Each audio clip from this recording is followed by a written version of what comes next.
Hello and welcome in my YouTube channel. मेरा नाम है दीपक कुमार और आज हम बात करेंगे एक नए टॉपिक पर यानी बजट 2021 चर्चा में क्यों। दोस्तों, हर इंसान की कुछ ज़रूरतें होती हैं जैसे रोटी, कपड़ा और मकान। इन सभी चीज़ों को जुटाने के लिए ज़रूरत पड़ती है पैसे की, चाहे वो पैसा नौकरी से आए या खेती से या किसी निजी कारोबार से। उसी तरह सरकार को देश चलाने के लिए पैसे की ज़रूरत पड़ती है। पैसे के खर्चे और आमदनी का एक ब्यौरा हर साल सरकार संसद के सामने पेश करती है कि हम इतना पैसा इन सेक्टरों में लगाएंगे और इतना पैसा हम इन सेक्टरों से मुनाफा कमाएंगे। इन सभी ब्यौरा को ही बजट कहते हैं। तो चलिए शुरुआत करते हैं। जो बजट अभी 2021 में पेश किया गया है संसद में, इन बजट पर बहुत से लोगों का कहना है कि इस बजट में सरकार ने केवल पूंजीपतियों का ही ध्यान रखा है, उद्योगपतियों का ही ध्यान रखा है। इसमें आम जनता के लिए कुछ भी नहीं है। क्या मोदी ने इस बजट में निजी कंपनियों को या उद्योगपतियों को सारा कुछ बेच दिया है, ऐसा लोगों का मानना है। तो चलिए शुरुआत करते हैं और जानते हैं कि जो 2021 का बजट पेश किया गया है उसमें क्या क्या मुद्दे थे और किन किन सेक्टरों पर कहाँ कहाँ पैसा खर्च करने के लिए बोला गया है। चलिए शुरुआत करते हैं।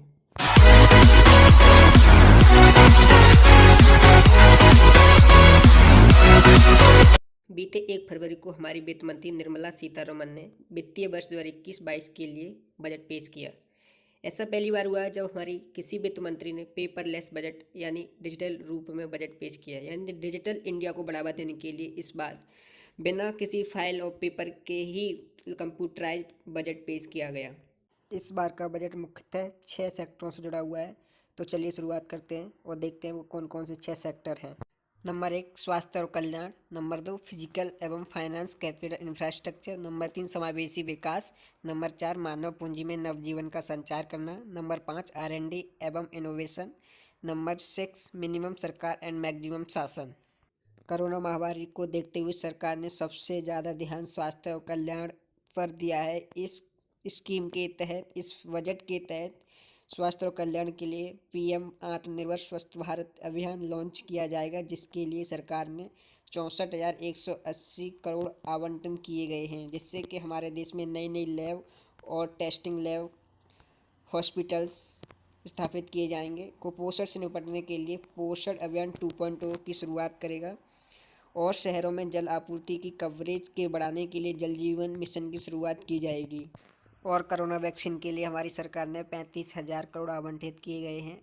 इसके अलावा पुराने और बेकार वाहनों को हटाने के लिए स्क्रैप रिमूव पॉलिसी बनाई जाएगी, जिसके तहत जितने भी 20 साल से अधिक वाहन हैं और जो चलने की हालत में नहीं है, उन सभी को हटाया जाएगा। इसके अलावा हमारी सरकार ने एयर पोल्यूशन से निजात पाने के लिए भी 10 लाख से अधिक आबादी वाले शहरों के लिए भी 2217 करोड़ आवंटित किए हैं, जिससे कि उन शहरों में एयर प्यूरीफायर लग सके, जिससे एयर पोल्यूशन कम से कम हो। अब हम बात करेंगे बजट के सेकंड सेक्टर यानी फिजिकल और फाइनेंशियल कैपिटल इंफ्रास्ट्रक्चर।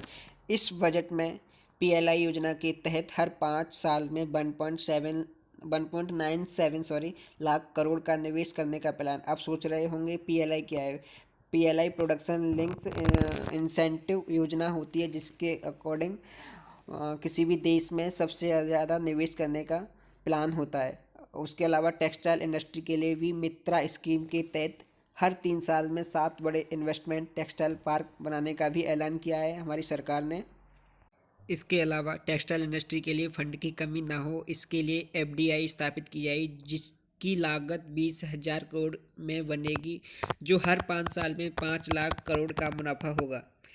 इसके अलावा अगर सरकार के पास फंड की कमी होती है तो बुनियादी संस्थाओं की पुरानी परियोजनाओं जैसे railway, IOCL, HPCL, highway, toll plaza, playing ground को मोनेटाइज करके निजी कंपनियों को बेचकर पैसा जुटाया जाएगा। ऐसा उन्होंने इस बार के बजट में कहा है कि हम रेलवे के फ्रंट कॉरिडोर और रेलवे की जो ज़मीन खाली पड़ी उन सभी को निजी कंपनियों को बेचकर हम पैसा जुटाएंगे। इसके अलावा सरकार ने इस बजट में एमएसएमई के लिए भी 15,700 करोड़ आवंटित किए गए हैं और एनपीए से निपटने के लिए भी सरकारी बैंकों को बैड बैंक की मंजूरी दी जाएगी।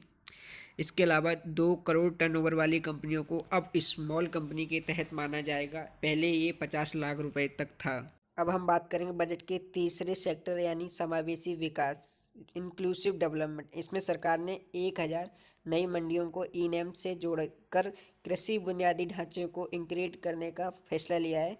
इसके अलावा कृषि ऋण के लिए सरकार ने 16.50 लाख करोड़ आवंटित किए हैं।